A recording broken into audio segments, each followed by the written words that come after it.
오직 하나님의 말씀만이 영적인 지도요, 우리의 삶의 모든 것이 되는 주님의 축복의 말씀인 것입니다.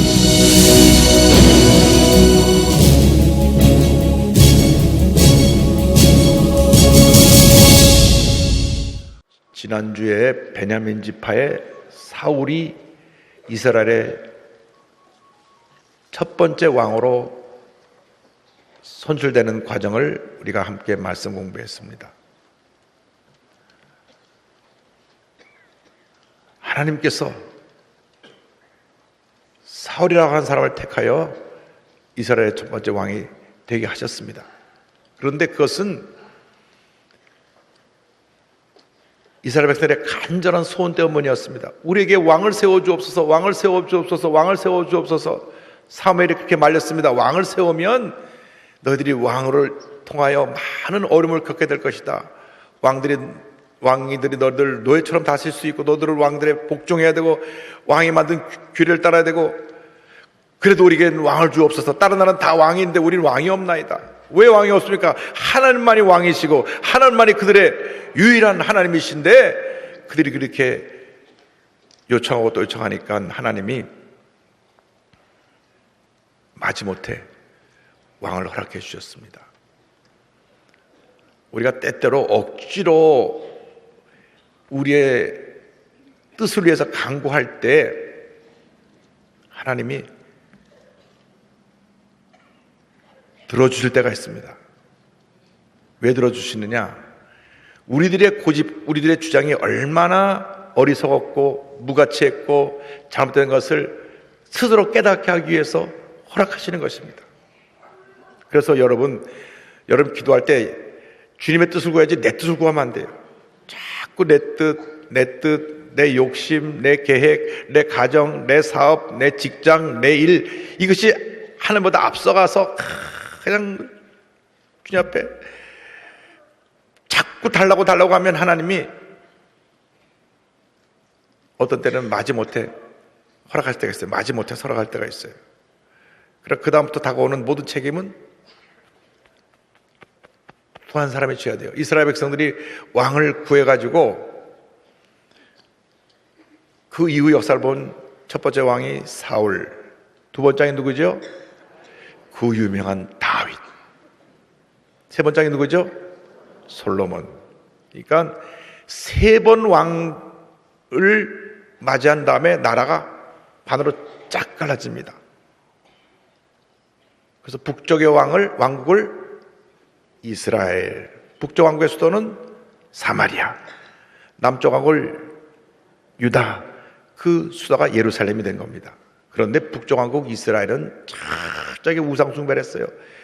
처음부터까지 우상숭배를 해서 북왕국은 완전히 죄악의 도성이 되고 말았습니다.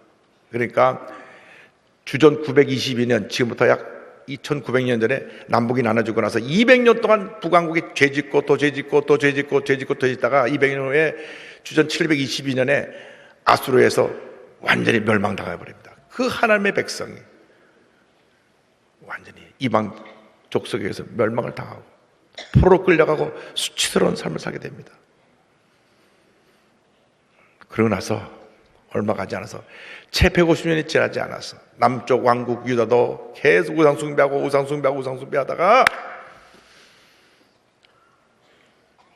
하나님께서 심판하심에 주전 586년에 바벨론에서 완전히 망해버렸어요. 이스라엘 사람성이 함락돼서 죽지 않으면 다 포로로 끌려갔습니다. 이스라엘의 마지막 왕은 둔이 뽑혀버렸습니다. 이런 수치를 당한 역사가 이스라엘 왕국의 역사입니다. 왕을 세워서 가져온 결과를 보여주신 것입니다. 너희들이 그렇게 원해서 했던 결과가 무엇이냐? 그래서 너희는 먼저 무엇을? 그의 나라와 그의 의를 구하라. 따라하시기 바랍니다. 먼저 하나님의 나라와 하나님의 뜻을 구하기 원합니다. 그것을 우리가 딱 머릿속에 각인시켜 놓고 나서 이제 이 사무엘 상하를 풀어갑니다. 그런데 왕이 되고 나서 이제 사울은 자기 집으로 돌아갔는데 암몬 족속이 길랏 야벳을 공격하는 장면이 11장 1절 이하에 나옵니다. 11장 1절부터 다 같이 말씀을 봅니다. 암몬 사람 나하스가 올라와서 길랏 야벳에 맞서 진침해 야벳의 모든 사람들이 나하스에게 이르되 우리와 언약하자, 그리하면 우리가 너를 섬기리라 하니. 암몬 사람 나하스는 매우 악한 사람이었습니다.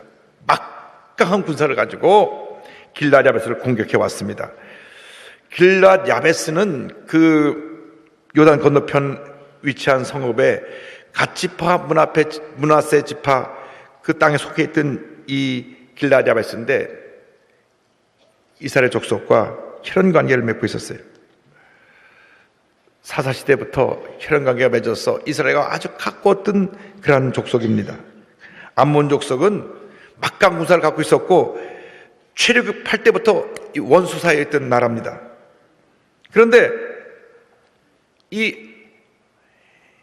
암몬이 나하스가 앞장서서 군대를 이끌고 오니까 아예 싸워보기 전에 싸우나 마나 이길 수가 없어요. 막강 군사를. 그러니까 전령을 보내서 타협을 합니다. 우리가 당신들 섬길 테니까 우리가 좀 약속을 합시다. 싸워보기 전에 미리 항복 사절을 보낸 것입니다. 그런데 이 나하스가 그 말을 듣자마자 2절에 이렇게 말합니다. 다 같이요. 암몬 사람 나하스가 그들에게 이르되 내가 너희 오른손을 다 빼야 너희와 언약하리라. 내가 온 이스라엘 이같이 모욕하리라. 너희들이 나하고 항복하는 그 약속을 하려면 너도 눈을 하나씩 다 빼야 돼. 내가 이 같은 수치를 너희와 함께 동맹사에는 이스라엘 족속도 똑같이 느끼게 할 거야. 악한 사람들의 공격의 대상은 하나님의 사람입니다. 절대로 여러분 악한 사람이 믿지 않은 사람을 공격하는 게 아니에요. 믿지 않은 사람은 이미 악한 자에 속해 있기 때문에, 마귀에 휘하에 있기 때문에 믿지 않은 사람을 공격할 이유가 없죠. 그 사람은 그냥 내버려두면 죄 가운데 살다 죄 가운데 타락해서 지옥 갈 사람들이니까 아예 그 사람들은 마귀의 대상이 아니에요. 마귀가 공격하는 대상은 하나님의 사람들. 예수 믿는 날부터 어떻게든지 다시 여러분을 타락시켜서 지옥으로 끌고 가려고 여러분을 공격하는 것입니다. 여러분을 개인을 공격하고 가정을 공격하고 여러분이 하는 일을 공격하고 건강을 공격하고 공격하는 거예요. 그래서 어떻게든지 우리를 넘어뜨리려고 하는 겁니다. 그래서 야벳 사람이 큰 충격을 받았어요. 눈을 빼야지 약속하겠다니까. 그리고 그 같은 치욕을 온 이스라엘 백성이 다 느끼게 한다고 하니까. 그래서 야베스의 장로 원로들이 이제 타협안을 냅니다. 3절 다 가져보겠습니다. 야베스 장로들이 그에게 이르되 우리에게 이래 동안 말미를 주어 우리가 이스라엘 온 지역에 전령들을 보내게 하라. 만일 우리를 구원할 자가 없으면 내게 나아가리라 하니라. 그래서 이 원로들을 보내가고 다시 한번 사정을 합니다. 일주일만 시간을 주십시오. 그러면 이스라엘에서 우리를 도와줄 사람이 있는지 없는지 다 연락을 해서 도와줄 사람이 없으면 우리가 당신이 원하는 대로 다 하겠습니다. 일주일만 저희들에게 기회를 주세요. 그런데 이 나하스가 얼마나 교만한지, 아이고 이스라엘 다 데리고 와도 너희들은 우리하고 전쟁에서 이길 수가 없어. 우린 이미 이긴 거나 다름이 없다. 그래? 일주일 줄게. 그래, 마음대로 해봐라. 그래서 일주일을 얻은 겁니다. 일주일 하면 무엇이 기억납니까? 일주일. 그 난공불락의 성 여리고가 며칠 만에 무너졌을까요? 며칠 만에 무너졌어요? 일주일 만에 무너졌죠. 제가 그렇다면 물어보겠습니까? 이 7일이라는 날짜가 중요해요. 7일은 하나님의 완전 숫자예요. 7일 동안 매일 하루에 한 번씩 돌고 마지막 날 7번 돌아서 13번 돌았는데 무너진 겁니다. 그 여리고성은 성벽 두께가 3m에서 5m가 돼서 이중으로 벽이 둘러싸여서 어떤 적이 쳐들어와도 그 담 2개를 넘지 못했어요. 다 저들이 성벽에서 팬 그 난공불락의 성을 이스라엘 백성이 일주일 돕니다. 하루를 돌고 이틀을 돌고 3일을 돌고 4일을 돌고 5일 돌고 6일을 돌고 저들이 집에 와서 한숨 푹 쉬면서 우리는 싸우나 마나 여리고를 무너뜨릴 수가 없고 우리는 결국 여리고를 돌다가 망하고 말겠다라고 하는 패배의식, 절망의식이 가득 들었습니다. 그러나 여호수아는 그렇지 않았습니다. 하나님이 이 성을 무너뜨리게 하리라. 절대 입을 열지 마라. 입 꼭 다물고. 여러분, 왜 입을 열면 안 되냐면 입을 열면 부정적인 얘기가 나오겠어요. 원망과 불평이 나오게 돼 있어요. 우리가 사람들과 논쟁을 하지 않는 게 좋습니다. 입을 딱 다무는 게 좋아요. 왜? 그 얘기를 하는 동안 필요 없는 얘기들이 너무 많이 나와서 자기의 인격을 손상시키고 상대편의 인성을 손상시켜서 둘이 같이 상처를 받아요. 침묵해야 됩니다. 침묵하고 아무 소리 내지 말고 마지막 날 7바퀴를 돌고 외치라 그랬어요. 외치라. 근데 뭐라고 외쳤는지 아무리 성경을 봐도 없어요. 외쳤긴 외쳤는데. 근데 저는 순복음식으로 주여를 외쳤을 거라 생각합니다. 제가 천국 가면 꼭 물어볼 거예요. 천국 가문이 여호수아 위대한 하나님의 일꾼을 만날 테니까 여호수아 선생님 그때 뭐라고 외쳤습니까? 주여라고 했지 라고 대답하리라 생각합니다. 그래서 이 마지막 7번째 간절히 외칠 때 여리고가 화르르 할렐루야.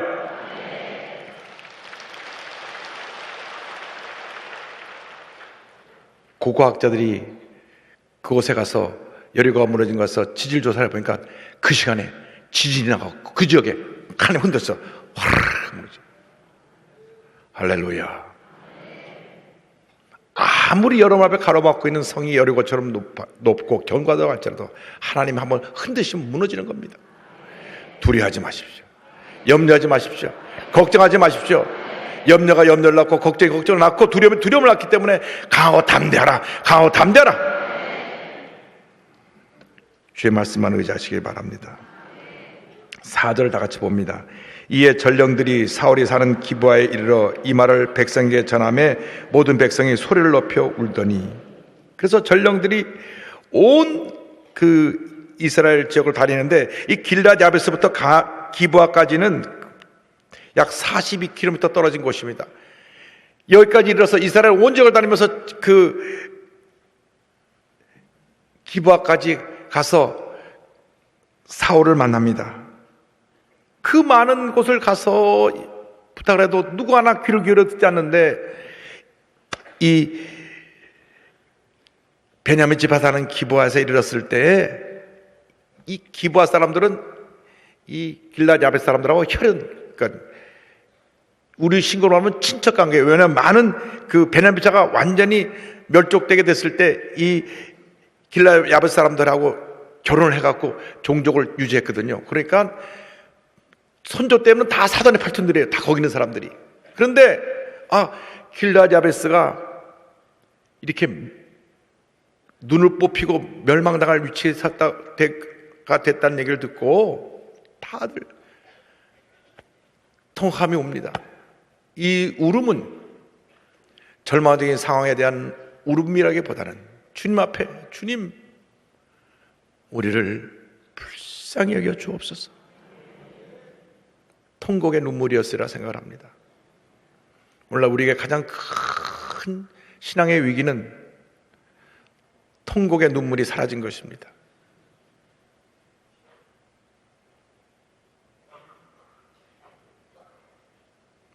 (60년대) (70년대) 그 힘들고 어려운 시절을 헤쳐오면서 우리는 얼마나 울었는지 모릅니다. 울고 또 울고 울고 또 울었습니다. 목이 쉴 정도로 울었습니다. 80년대 들어오고 나서 1988년 올림픽을 한 이후 한국에 풍요로움이 왔을 때 풍요로움에 취해서 눈물을 잃어버렸습니다. 간격을 잃어버렸습니다. 기브아 사람들이, 베냐민 지파 사람들이 주님 앞에 목놓아 울었다는 것입니다.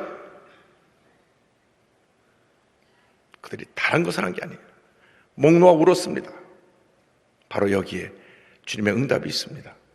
우리 문제를 만나면 급하니까 이 사람도 찾아오고 이 사람 찾아오고 이 사람에게 이런 얘기하고 도와주세요. 어떻게 할까요? 이런 문제가 있고 이런 문제가 있고. 그냥 사람에게 절망의 소식만 전해지고 아픔만 전해지지 아무런 해답이 없습니다.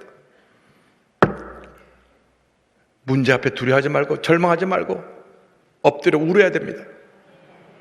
그러면 주님의 은혜가 임하는 것입니다. 야베스를 구원한 사울의 이야기가 5절 이하에 나옵니다. 5절 다 같이 보겠습니다. 마침 사울이 밭에서 소를 몰고 오다가 이르되 백성이 무슨 일로 우느냐 하니 그들이 야베스 사람의 말을 전하니라. 왕은 됐지만 아직 왕의 정식 취임식도 안 하고 무슨 직무를 맡은 것도 없었기 때문에 다시 가서 자기 소를 몰고 있었어요. 사람은 언제나 자기가 현재 있는 위치에서 최선을 다하는 것이 그것이 하나님 기뻐하는 모습입니다. 내가 늘 말씀드리지만은 여러분이 있는 자리가 굉장히 귀한 자리예요. 가정주부는 가정주부의 자리가 귀한 것입니다. 직장인은 직장인의 자리가 귀한 것입니다. 엄마는 엄마의 자리가 귀한 것이고 아빠는 아빠의 자리가 귀한 것이고 자녀는 자녀의 자리가 귀한 것이고 교회에서 성도는 성도의 자리가 귀한 것이고 우리 장로님, 권사님, 안수사님 그 자리가 귀한 것이고 주의종의 자리가 귀한 것이고 남녀송계의 자리가 귀한 것이고 찬양 자리가 귀한 것이고 옥기소리가 자리가 귀한 것이고 귀한 것이에요. 그 자리에 여러분들이 맡겨진 데 최선을 다할 때 하나님이 우리를 들어쓰시는 것입니다. 왜 우느냐? 울음소리가 하나님 앞에 들려서 그 다음 하나님의 사람 사울의 마음을 감동시켰습니다. 내 백성이 울고 있다, 가봐라. 갔더니 지금 암몬 사람들이 우리와 혈연관계에 있는 이 길라베 야베스를 다 멸종하려고 합니다. 다 죽게 됐습니다. 자, 6절 7절 다 같이 보겠습니다. 사울이 이 말을 들을 때 하나님의 영에게 크게 감동되며 그의 노가 크게 일어나 한 결의의 소를 잡아 각을 뜨고 전령들의 손으로 그것을 이스라엘 모든 지역에 두루 보내어 이르되 누군지 나와서 사울과 사무엘을 따르지 아니하면 그의 소들도 이와 같이 하리라 하였더니 야훼의 두려움이 백성에게 임하매 그들이 한 사람같이 나온지라. 자, 하나님 앞에 울었잖아요. 울었는데 울고 나니까 이 감동이 하나님의 사람 사울에게 임했습니다. 성령의 감동이 일어나니까 거룩한 분노가 일어났어요. 거룩한 분노. 어찌 감히 하나님의 사람들을 너희가 대적할 수 있느냐? 하나님을 모르는 이방 사람들이 감히 우리의 혈족 관계인 이 길르앗 야베스와 우리 이스라엘 사람을 모욕할 수 있는가? 그래서 이 같이 소를 몰던 한 쌍의 소를 잡아서 각을 떴다는 것은 이 다리를 다 잘라내서 쪼개서 이스라엘 지파들에게 다 보내면서 누구 이름 보내냐? 사울과 사무엘 이름으로 보냈습니다. 영적 지도자인 사무엘과 왕으로 임명받은 자기 이름을 같이 해서 이건 하나님의 일이다, 하나님의 사람이 함께하고 있다는 사인으로 해서 보내면서 이 전쟁의 대열에 나오지 않으면 너희들이 이렇게 심판을 받을 것이다. 하나님의 영에 감동된 사람은 하나님을 향한 모욕을 견딜 수가 없는 것입니다. 딴 건 다 참아도 교회를 모욕하는 것 견딜 수가 없는 거예요. 딴 건 다 참아도 교회를 모욕하고 교회를 회파하는 건 견딜 수가 없는 겁니다. 하나님의 사람의 영에 성령에 감동돼서 거룩한 분노가 일어나서 온 이스라엘 지파에게 보낼 때 모든 사람들이 따라하세요. 한 마음이 되었더라. 한 마음이 되었더라. 한 마음이 되어 주 앞에 나오는데 사무엘상 12장 8절입니다. 사울이 배색에서 그들의 수를 세어보니 이스라엘 자손이 30만 명이요 유다 사람이 3만 명이더라. 무려 33만 명이 모여왔습니다. 9절 다 같이요. 무리가 와 있는 전령들에게 이르되 너희는 길르앗 야베스 사람에게 이같이 이르기를 내일 해가 더울 때 너희가 구원을 받으리라 하라. 전령들이 돌아가서 야베스 사람들에게 전하매 그들이 기뻐하니라. 가서 전해라.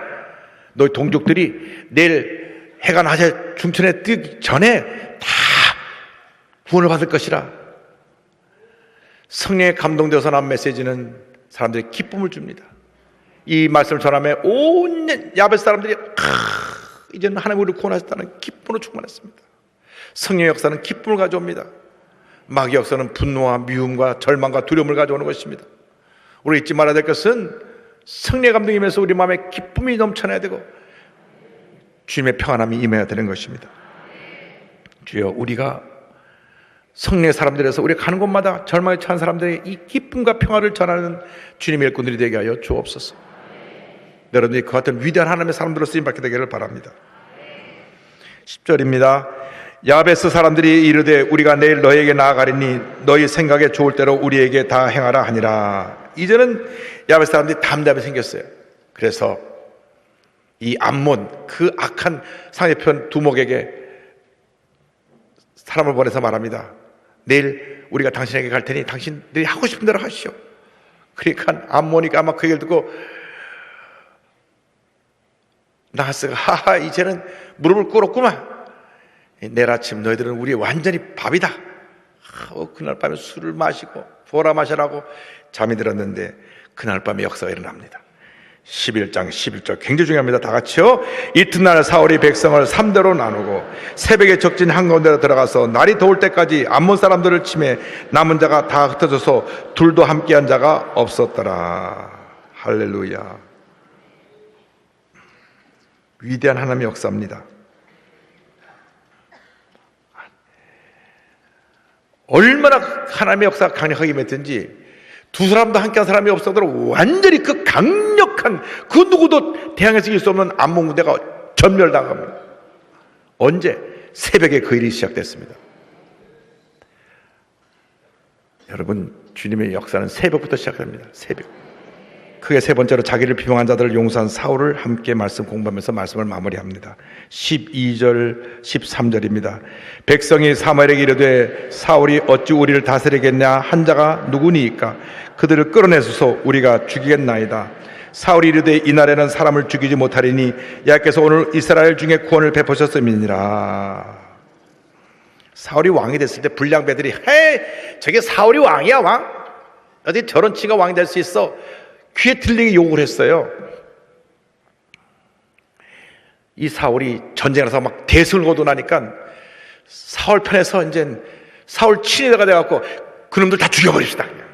우리가 전쟁에 지금 승리도 했겠다. 우리가 그냥 사기가 충천했는데 우리 사울왕을 저주했던 사람을 내가 단칼에 나가서 목을 베버리겠습니다. 사울왕이 속이 시원하죠. 그래, 그놈들 내가 말이야 왕이 됐을 때 막 비웃고 욕하더니만 본때를 뵀으면 좋겠다 그래라 한 것이 아니고 그런 마음이 한 구석에 있었겠죠. 사람이니까 누가 저를 욕하고 때린 사람을 내가 대제가 때려줬으면 할 때 가만히 있으면 그러면 가서 때려주라는 얘기거든요. 그렇잖아. 아무 말도 안 하고 알아서 해요. 그럼 가서 때려주라는 얘기거든. 그런데 사울은 아니다. 오늘 그러면 안 된다. 그러면 안 된다. 자기를 욕하고 때린 사람조차도 용서가 품은 그 사울의 넓은 도량을 우리가 배울 수 있게 되기를 바랍니다. 14절 15절입니다. 사무엘이 백성에 이르되 오라 우리가 길갈로 가서 나라를 새롭게 하자. 모든 백성이 길갈로 가서 거기서 야훼 앞에서 사울을 왕으로 삼고 길갈에서 야훼 앞에 화목제를 드리고 사울과 이스라엘 모든 사람이 거기서 크게 기뻐하니라. 이제 새롭게 하자. 이 길갈이라고 하는 그 440년 종살이 하던 이스라엘 백성들이 이 노예 생활을 청산하고 이 이스라엘 땅에 들어와 하나님 앞에 새로운 언약을 세운 장소입니다. 다시 첫사랑의 장소로 돌아가는 겁니다. 그때 그 감격으로 돌아가는 것입니다. 거기 가서 우리가 다시 이 모든 것을 이제 새롭게 재출발하자. 새롭게 다시 시작하자. 거기서 사울을 왕으로 정식 취임시키고 화목제를 드립니다. 화목제.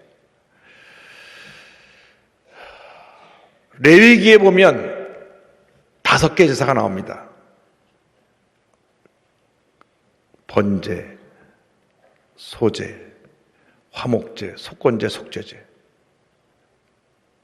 한번 따라하세요. 번제, 소제, 화목제, 속건제, 속죄제. 그러니까 1, 2, 3, 4, 5장이 그렇게 풀어져 나갑니다. 그런데 번제는 뭐냐? 내 몸 전체를 다 송두리째 주님께 드린다고 하는 헌신입니다. 소제는 뭐냐? 곡식의 가루를 팍 파서 아주 부드럽게 흔적도 안 보게 파서 떡으로 만들어드리는 가루의 희생의 제사인데 주님을 위해서 희생되기 원합니다. 그 다음 세 번째가 화목제입니다. 화목제는 하나님과 나와의 관계 속에 이 죄 사함을 받고 우리는 하나님과 화목하고 하나가 되었습니다. 화목제입니다. 속건제는 뭐냐? 하나님의 성물, 교회 와서 교회 물건을 부서뜨린다든지, 교회 와서 하나님의 사람들에게 대해서 상처를 입혀서 교회에 피해를 줬다든지, 이러한 때 죄를 회개하는 것. 마지막 속죄제는 뭐냐? 하나님과 나와의 관계 모든 죄사함을 받는 것이 속죄제입니다. 결국 다섯 개 제사 중에서 죄사함의 제가 속건제, 속죄 두 개나 있어요. 첫 번째가 번제, 소제, 화목제, 속건제, 속죄제거든요. 그런데 화목제를 드렸다고 하는 것은 하나님 앞에서 이제 우리는 이렇게 다시 첫사랑을 회복하고 하나님과 화목하고 이제 새로운 왕을 세우고 주님 기뻐하시는 우리 이스라엘로 나가기 원합니다 하는 제사를 드린 것입니다. 그때 주님의 기쁨이 저기에 충만히 맺습니다. 우리가 일생 다가도록 늘 주님과 나와의 관계에 잘못된 것을 회개하고 다시 주님과 화목해서 하나님의 가장 기뻐하시는 주님의 자녀로 축복받는 삶을 살아가는 여러분 되시기를 주님의 이름으로 축원합니다. 기도하겠습니다. 사랑과 은혜와 자비가 무한하신 하나님 아버지, 우리는 아무것도 아닙니다. 부끄러운 죄인들입니다. 주님, 그러나 주님께서 우리를 주의 보혈로 덮으시고 우리의 죄를 사하여 주시고 우리를 용서해 주시고 우리를 사랑하시고 우리를 회복시킨 것을 감사합니다. 우리 생살아가는 동안 우리 주님이 가장 기뻐하시는 주님의 자녀로 쓰임받는 저희 모두가 되게 하여 주옵소서. 예수님의 이름으로 기도 올리옵나이다. 아멘.